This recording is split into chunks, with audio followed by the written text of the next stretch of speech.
Alrighty, what's up, guys? Welcome and hello and welcome.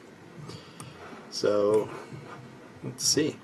Alrighty, cool. We're opening up chats. We're getting stuff going.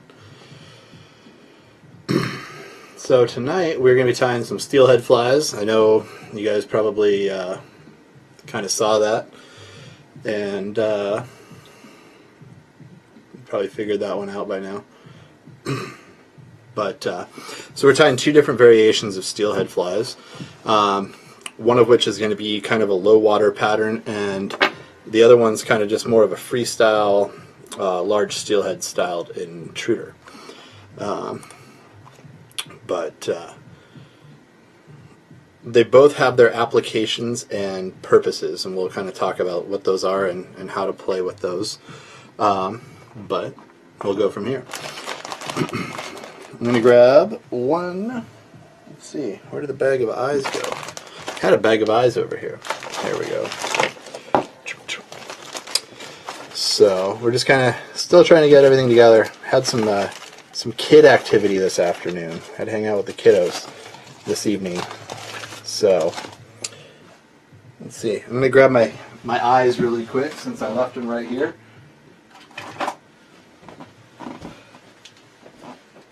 Apologize about that. Mildly discombobulated. It's the end of my year, so it's the way it works. Cool. Here we go. So the first fly we're going to tie tonight is, and I'll go ahead and focus in here and everything like that. Mr. Daniel Collin, what's up? What's up? Yeah. Okay, Mr. Gregory. Appreciate it, buddy. Kid activity does always take away from fly tying, so that is a thing.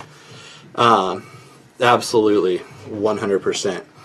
So what I'm going to do is I'm going to try to zip down here. Super Spay, what up, buddy? And then I'll focus on the vise. I think my shirt might be a bit of a problem tonight. We'll find out, though.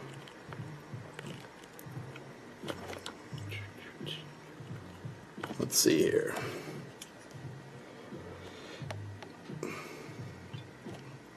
Kind of see what we can make happen here magically. That ought to work. Should be good enough. Close enough for government work. It is Thursday. I had to set a reminder to remind myself of that. Hey, Bob, Richard, Russell, hello. So the first fly that we're tying tonight is kind of a lower water. I guess if you're a lot of places on the West Coast right now, let's see. This might be, something you're looking at tying. What's up, Scott?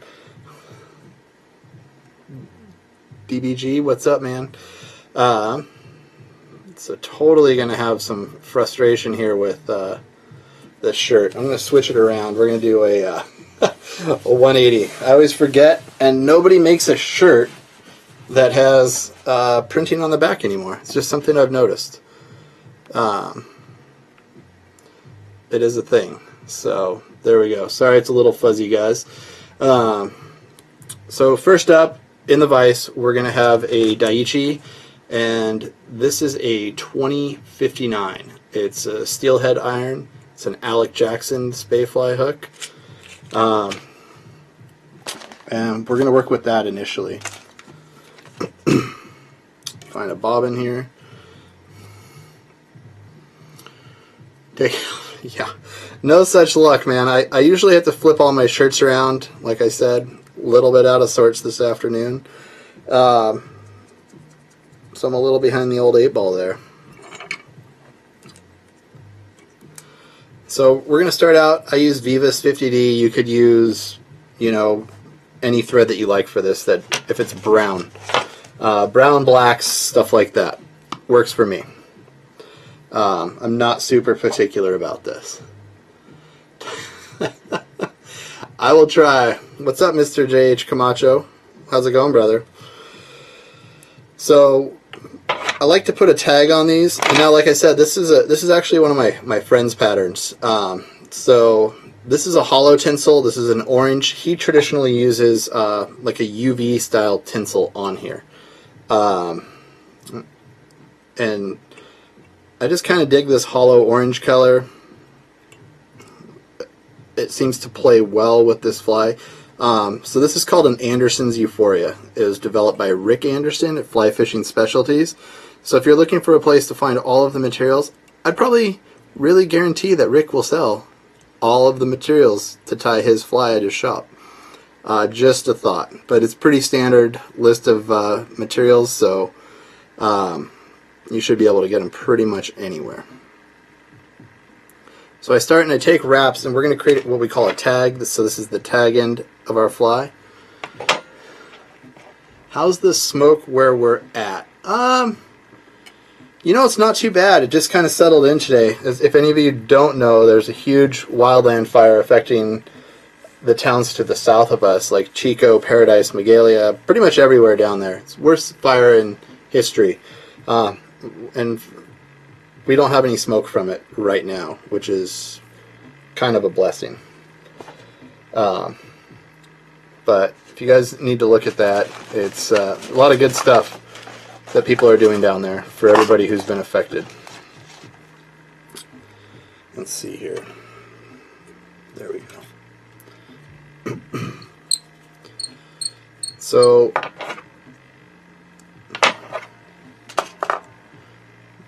Chile, what's up, man? How is the fishing there? Fishing is great, man. It's been really, really good lately. The trout fishing in Redding has been off the charts. I think my kids stuck like 6 fish the last time we went out. So we probably need to go out again this weekend. This time change thing really has kind of ruined our evening fishing sessions, I guess. So I'm just going to take some of this. This is actually just a little thread that I'll use to rib. You can use uni wire. You can use pretty much anything you want. It doesn't matter. I'm just trying to give it a little bit of variation here. So let's see if I can make that focus a little better. I think. And the ice dub that I'm using, this is a ICE 61. It's a cinnamon ice dub, and it costs you about $2.50 a pack. Maybe that's an old price. I don't know. Don't want to get shops in trouble. I am 11 and loving fishing. Right on, man. That's always good. That's what I did as a kid. And now I tie flies for a living. Not that that's a bad thing. So we're going to go ahead and just create a dubbing noodle here. And we don't really care too much about the bulkiness of it. I just kind of keep working. We'll tighten up the noodle a bit if we feel we need it to be. And we're going to go most of the way up the hook shank here. So I'll make a nice little smooth area here. And what I'll do is I'll just go ahead and rib this. I don't count the number of ribs. Yes, there is a traditional number. It's like 3 or 5 or something, but I'm not a traditional human. I appreciate what people have done in the past, but I'm not bound by said things. So, oh, very cool, T-Bird. I like it. So next up, this is hare's ear and ice dub. This is a bloody black. And as you can see, it's kind of just black and red.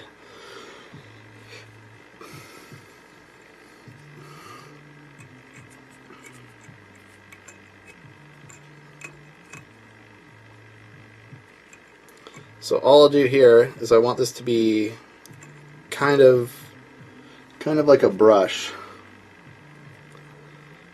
I want it to be a little bit brushy. We're going to comb this out kind of into like a leg segment. And we'll use the dubbing spinner. Doesn't have to be spun a ton.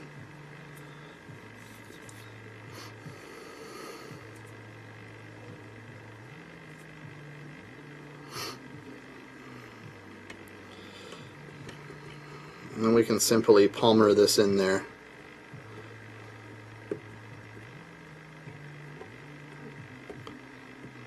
So this pattern in this colorway, like I told you, this isn't a traditional colorway for this fly. I use this mostly for like an October caddis. So realistically, it almost looks like an October caddis right now. It is. It's a blend of hair and ice dubs, so I like it extra.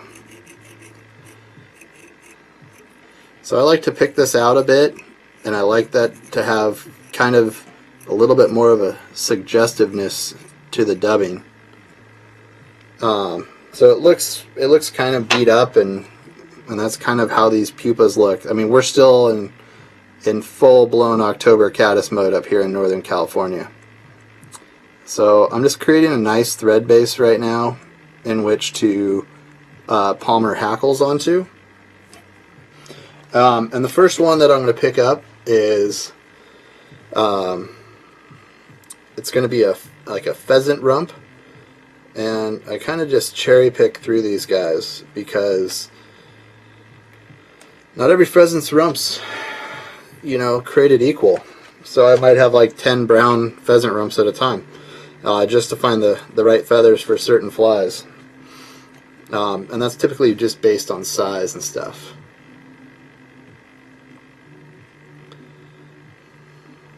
The way I'm going to work this is I'm going to tie this in tip first. So I'll just I cut a little V a lot of times, so you can see that right there, and I'll lay that V in and then just wrap that down nice and tight, and then we're able to palmer through this.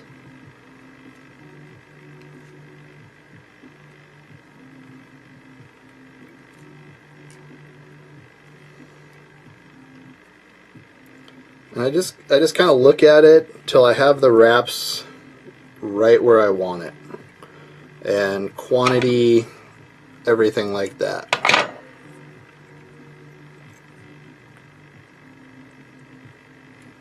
So I'm kind of just dedicating where I want to finish my fly at right now. You get this nice big profile. It's really just like a big soft hackle. So that's one of the reasons I really dug this pattern from the get-go. Love those feathers, the gray ones. There's lots of good gray feathers out there. So next up, I like to go. This is the big bag of mallard. This has been dyed to be like a wood duck color. And it's not perfect to wood duck. If you get your hands on like some good wood duck feathers, I would use that. They're a little bit spendy, so I'm trying to keep it reasonable here on Loon Live. So what you can see is I kind of just primp this feather down to like where it's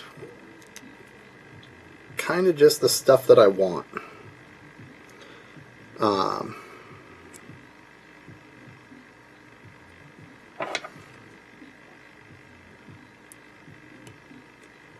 trim off the excess with fine tip scissor, and this is going to be a really sparse section of this pattern. So I'm only going to put in one wrap.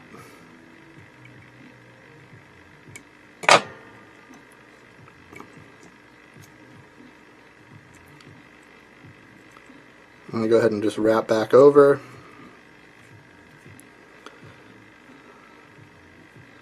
So you see you get like a really kind of cool sparse effect there. And we're going to go, let's see, Bob says it looks pretty good. Thanks, Bob. And I'm going to use a little bit of some guinea for the front of this, and I'm just going to go full strength guinea, which is, for me, that's 2 sides. And we're just going to do one fine wrap of guinea here.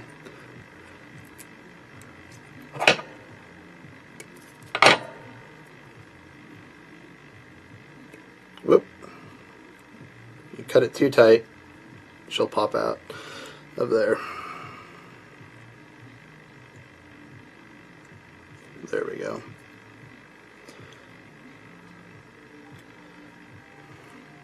My goodness. This thing does not want to hold in there today. Tie it in a different spot. So that happens every once in a while.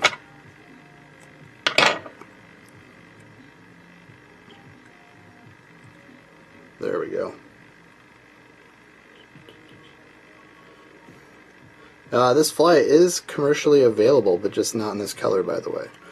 So if you have a shop and you want to fish some, but maybe don't think you are ready to tie this guy, you can find them out there. I'm sure Rick would appreciate you guys buying some bugs. So I just put a nice little modest head on here. Doesn't have to be perfect. I don't even get that. You could probably tie it a lot smaller if you wanted to. I don't stress it that much. Actually, in this color, I kind of nerd out and think it looks like the face of the caddis, but that might just be me.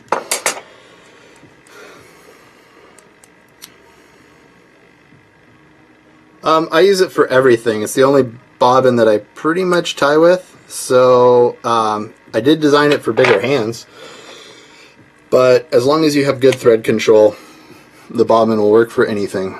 I can tie a size 24 with it. But most of my style of tying is, you know, I mean, 16s, 18s, stuff like that. Just a lot of steelhead flies, but also a whole ton of trout bugs. So I'm just going to put a little face on this now with some flow.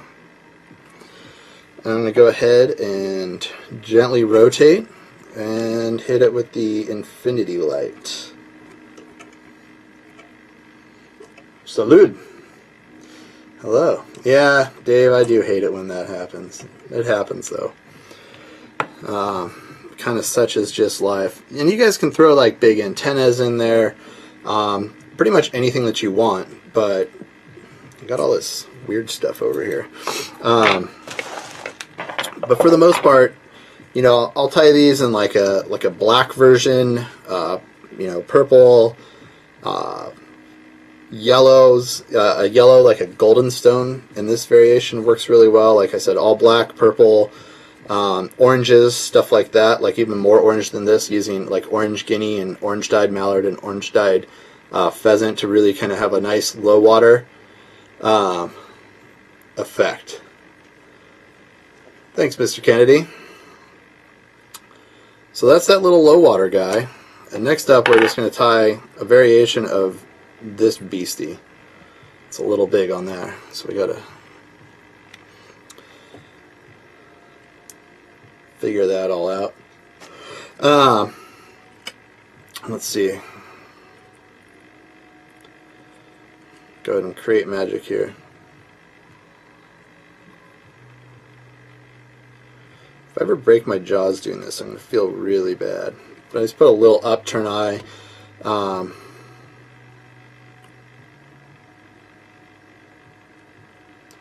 This is a 93-95 hook that I don't use for anything, and I had bought a lot of them once upon a time. So it kind of becomes my de facto buggy goodness.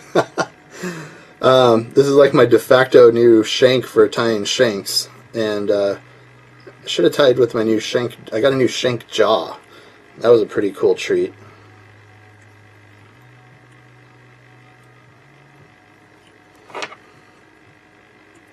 So this is a size 4, 93-95. I wrapped down the shank. It's not 100%. I'm not really going to stress out over it. There's no real need to, and we're going to lash this thing down crazy anywho, so we'll get complete coverage on the next round. I thought we had my orange wire. I might have to use the wrong color wire, guys. Thought this was orange. During the day, this looked orange, but right now it looks very much pink to me. So that's the hook. You can use a shank, you can use a flyman shank.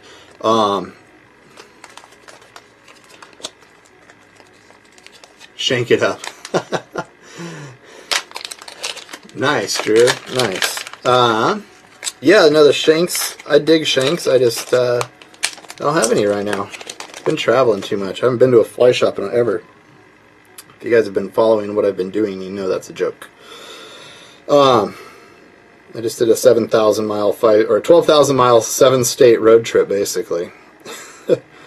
So this is an Ahrax 482. This happens to be a size 6. You can use a size 8 also. It is one of my favorite swing hooks right now.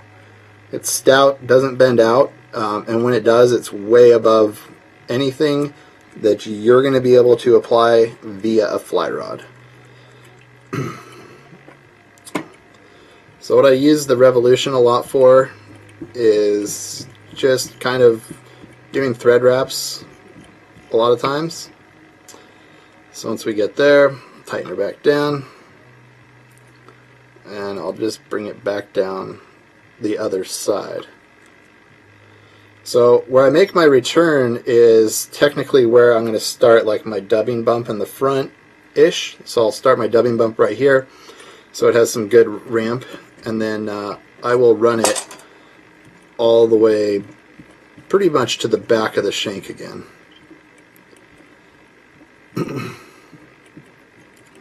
I like to cover that wire with a few back and forth wraps, and I'm holding the bobbin away from you because it increases the tension if you're using a rotary vise.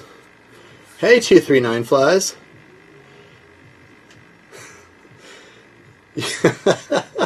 Yeah, it's pretty much a Norvise. So yeah, if you have it in a level position, you can totally, the Revolution will do like kind of that one thing the Norvise does, right? So it's like kind of it's a multi-trick pony, but over on this end. So I'm going to kind of make this guy, I gave you guys the recipe, and this will be pretty close. So I'm going to show you guys how to use this new tool today. It is the D-loop pliers, and we'll do it I'll do it in a couple different spots.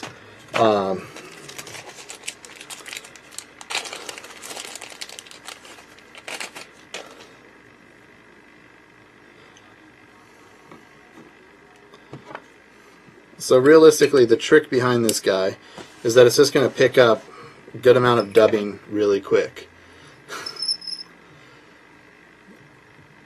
Malloy 2467, what up, man? How's it going? Have I ever had it pull loose? No. So I've been fortunate enough to have a group of friends that have way more travel prowess than I do, meaning they get to go on all these cool trips. This exact length and diameter and configuration, there's a video on the Drake about Sea Run Silver Tiger Taimen, and it's my buddy John, and he went and caught one these taimen that were like 5 feet long, and no glue, nothing like that, doesn't ever get messed up. It just works. So I never have these come loose. I've never had them pull out. If you tie it nice and tight in there, you'll never have an issue. Because you have almost 2 inches of wraps in there, and the nature of the coating of this wire is it's actually pretty soft, and by using the 50 GSP, I can apply enough pressure to where I feel like I'm going to go ahead and cut in. Don't pull out. Oh, Nicholas. So what I'll do is I'll just throw in a little multicolor, and it's just a layered effect, so we're almost looking like an ice cream cone at this point. How did catching trout go, Nick? Did you have fun wearing waders for probably the first time in your whole life?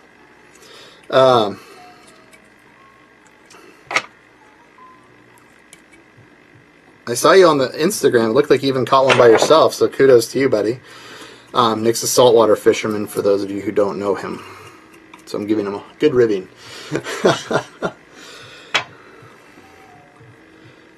So from this point, what I'll do is I just kind of wrap back over that, nothing too major, and we're going to use a little bit of this leg, and these are Chacon's Crusher legs. If you want to fire him up, you call him Chicone, because apparently he doesn't like that, I've been told.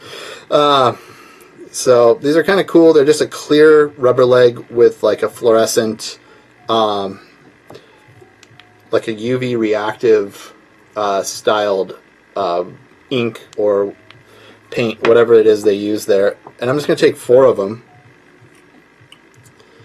and we'll go ahead and pull this guy out here. And I just like to find the halfway point, so I just hold both the ends and we just go about it. What I'll do is I'll take 2 over the top and 2 at the bottom, so it splits the ball and splays them out a little bit better on the opposite side as well. He'll get over it.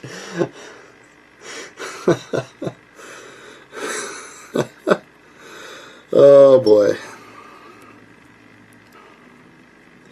So what I do, because these, I don't want to cut these, they just end up getting in the way of everything in your life.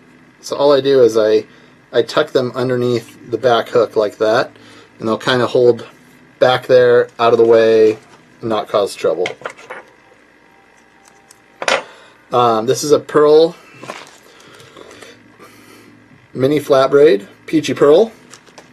You can use any color of this as you would want, and I'd recommend tying this specific pattern in, you know, like a black copper, black red, purples, oranges like we're doing tonight, blues, heck, green if you wanted to. The fly that you're going to catch the most fish on is the one that you have the most faith in and keep in the water. So I just start taking wraps, and I'm not really concerned about, oh, this is perfectly smooth, level. Intruders are kind of a hot mess, and you can spend a lot of time tying them, but it doesn't always pan out to be that much better. So we're just going to cut this off right here. Nick, you're out of control. Look at Nick. He's just spamming the viewership. Love it. So next up, what I'll do is I'll use orange. And I'm just going to go ahead and make the top just a little bit darker than the bottom. So you can see there's a slight variance here between the 2 colors, top to bottom.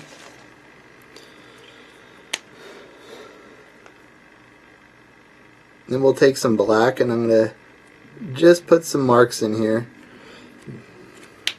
And we're going to hit it with some UV flow. I love flow bodies. It solidifies all of the resin, or all of the flash that's in there, from that pearl core, or that little micro pearl flat braid stuff. And pull off the excess there and get it to level out.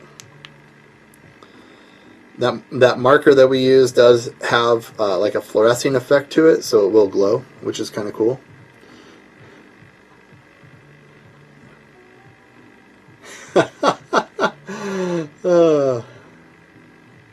We're doing trout stuff. Instantly less entertaining.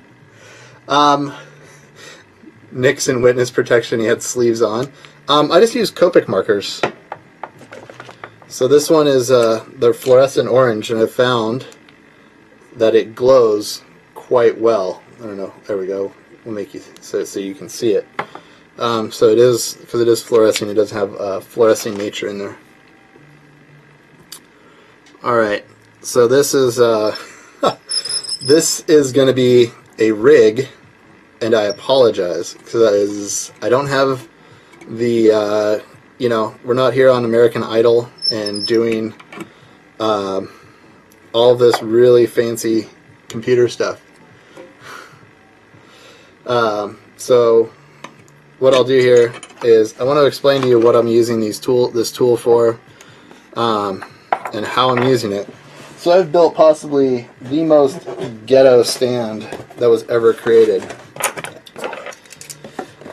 Look at this. This is designed to show you how to use what I'm doing. So I'm going to zoom out, you guys, on the live feed. Well, they're all live feeds, I guess, at this point. So this is going to be kind of just a quick lesson on composite loop stuff, and I'm just using a box, if you guys could tell.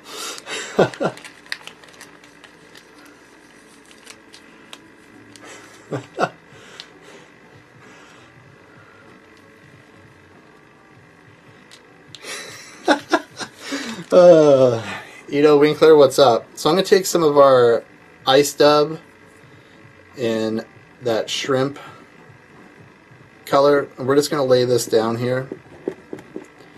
We're going to lay it down a little bit light. I'm going to put in a little bit of the red. Nick's eating ramen. I'm using Copic markers.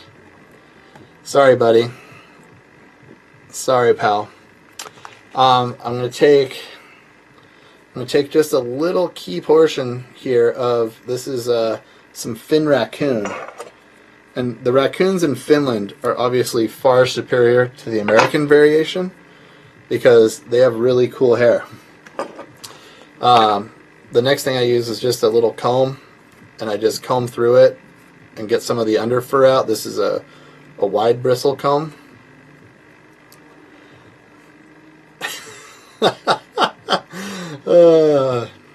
Totally true. Nick, are you looking for roomies, pal?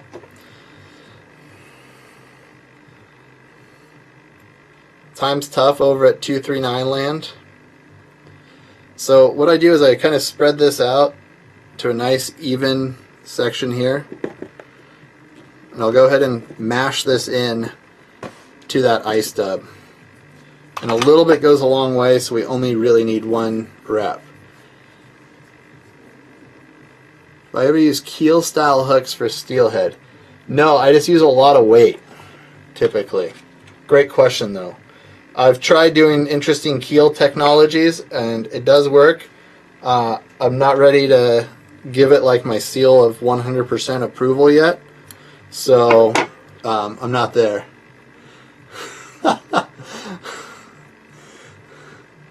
Empty shell of a man cave. Nice, Mose. So this is some predator wrap, and what I'll do is we'll put the predator wrap in here.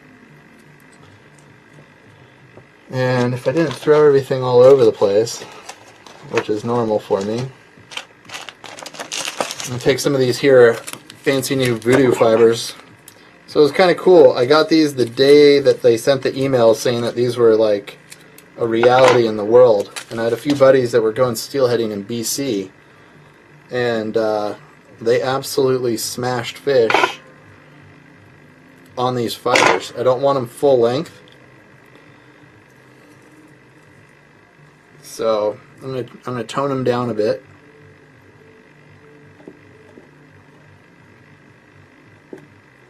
And you can kind of manipulate and move everything here as needed. JB Fly Fishing, what's up, man? Let's see.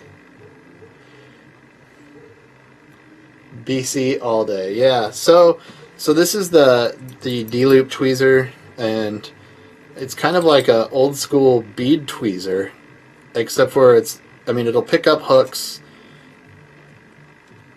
It'll pick up a bead. It'll save your kids at a Chinese food restaurant if they don't know how to use chopsticks. It does work as a Petition tool for like small hackle work, but where it excels for me is picking up massive amounts of materials for large composite loops. So I'm going to move Mr. Box back out of the way now, so you guys can see I have this huge, massive dubbing loop of just epic amounts of materials. The cool thing is I can set this down and come back, and everything will still be just about where I want it for the most part. So once I get it in there, I can kind of, you know, manipulate my materials, spread stuff out as needed. You know, hey, I want this up here, I want these guys, I want this little gap in there.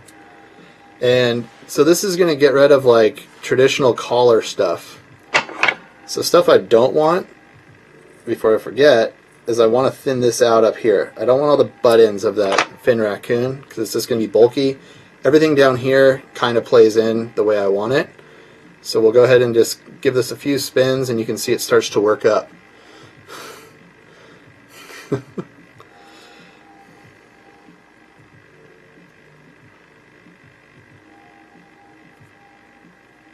A big loop you got to spin a few times. So again, I come in with my comb and I just kind of beat this brush that we've just made up pretty hardy. So you get this cool brush effect,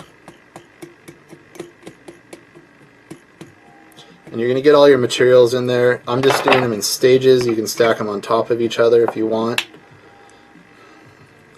So what I'll do now is I'm just going to go ahead and really need to tighten the base on my vise just a bit. I'm just going to go ahead and start by putting in the first wrap. So there's my, on this station here. So you can see, even with all of that little amount of fur, how much it truly becomes.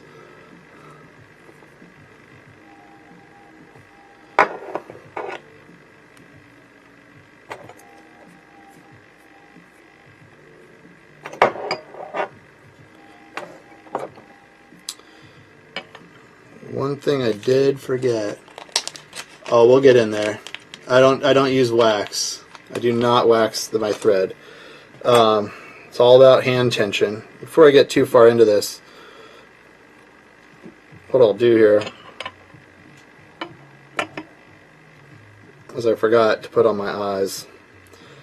I got all excited about Nick wearing sleeves and then forgot to put on my eyes like a fool. But that's okay. It's not about eyes.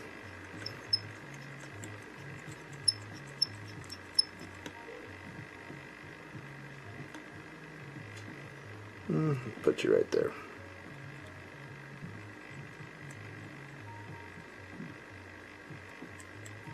Okay, back into the real world.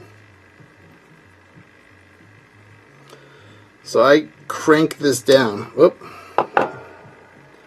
Try not to lose the very bottom of it, but that does happen. And then I can kind of keep coming through here, and because I have that GSP, that core is going to wrap really, really far down in there.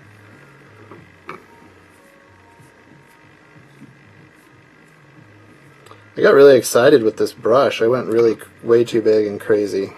It's okay. I'm going to add those voodoo fibers after the fact. I tried to make like an 8-inch long dubbing brush, and I guess I didn't need that much. It happens. But it was more of a show and tell on how to do that.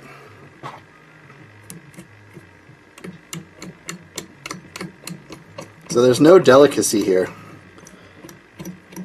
This is a stiff brush. And you can see I'm really cranking into it. You're going to have like a ton of profile. So I'll show you guys a quick trick as far as maintaining profile on intruder patterns. So if you have, you know, instead of pulling like a legit dubbing ball and trying to get that to do all the work for you, what I do is I bring in some flow, and I just work around the basin here just a bit, and you can see all of this stuff is UV reacted.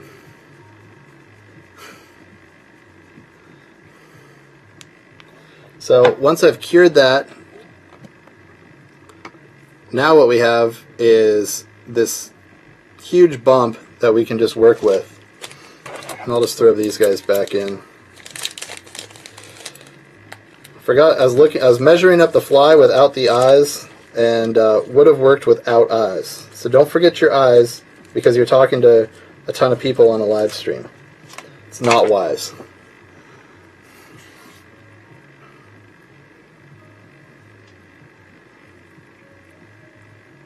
So I split these. I'll split these this time, because if I had another 1/8 of an inch, I could have easily fit this all with the eyes. And I never really tie the same exact fly twice. It used to make people mad when I commercially tied. They'd all have their own little variations in it. You know, I don't count stuff like that. Like, oh, I put 8 legs on this one, or wigglies on this one, and only 5 on that one. Like, apparently some people that drives them crazy. Not so much me.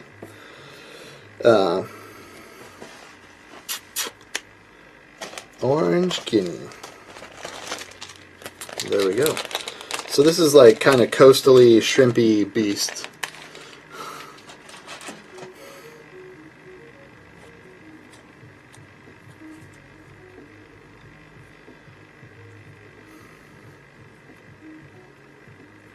So if you guys want, you can throw in, you know, crystal flashes and, come on you crinkler, little crinkly critter right there. You can throw in flashaboos and stuff like that. I find that the predator wrap and its fluorescence that it has to it, or its UV reactiveness, kind of is a good sub there for me. But there's a plethora of super cool flashes. Look at that, retro Loon scissors. It was before they were yellow and had thumb loops that fit me.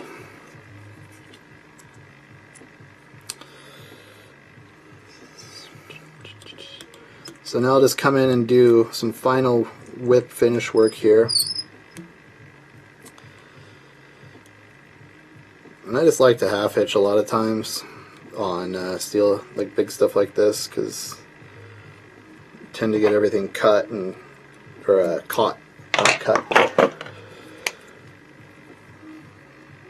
So because I tie with white thread, I like to come back in and just, I don't know if you guys saw that, but I just pull my flash, I just pull it under the eyes and split it between the two sides of the eyes.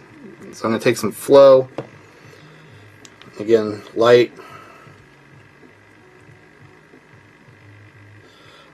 I don't know, man. I feel like so much of it is what you want it to be. I don't think it tracks that much better. I've never noticed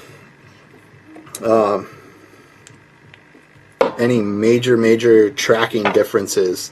My theory on a lot of my flies is to tie them to look exactly the same whichever way they're fishing. So I like them to be kind of equal on the left and right, top, bottom. And that's just my own little thing. So we'll take the legs and I'll trim them just shy of where they'll get stuck. So if the hook swings, it'll clear the legs. I don't really stress it too much. And if you wanted more profile in there, you can absolutely do that. But that UV resin that we had inside there will completely add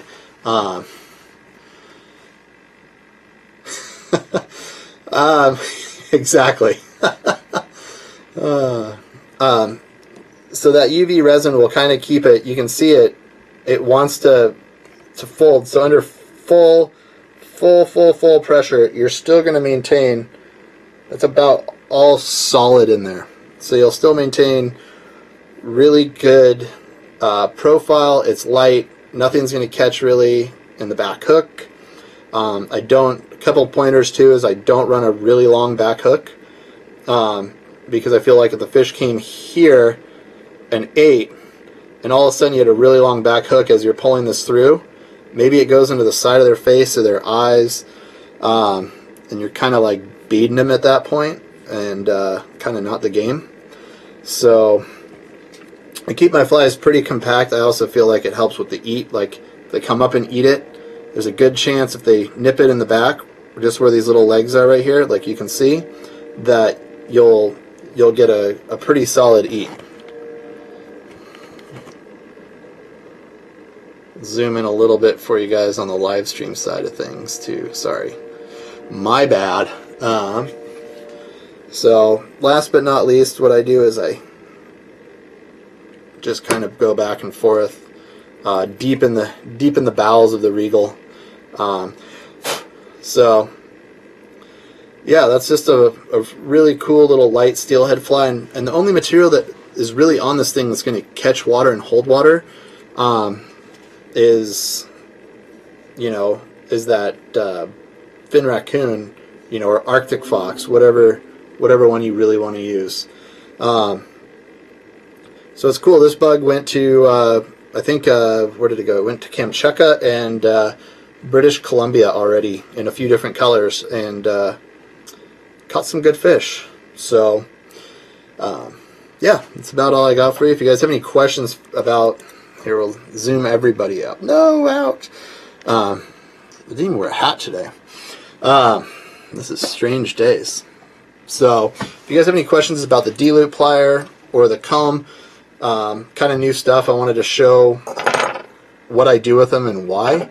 The other really, I guess I can touch on this here while we're here, but sure, man. I wish I want to go steelhead fishing too. I haven't got out in quite a while. So say if you're into tying soft tackles and you've always wanted to tie like a guinea soft tackle, this is kind of a cool little hack here. So I can actually take this, you can see, say that's about enough for a size 16. And I can take that little tip there and now create a custom length soft tackle, from a feather. And you'll probably get 5 or 6 flies out of a feather. You come up, put it in the loop, spin it, and so that's kind of the all-around function of these. Pliers you need. So anyways, guys, I appreciate you stopping in, hanging out. If you have any questions, feel free to shoot us. Goodness gracious, covered in glitter. Questions, comments, and concerns to us over at Loon Outdoors. You can hit me up on social too. I always answer that, as you guys know. And we'll see you back here in 2 weeks' time. So appreciate you watching. Thank you as always. Talk to you then.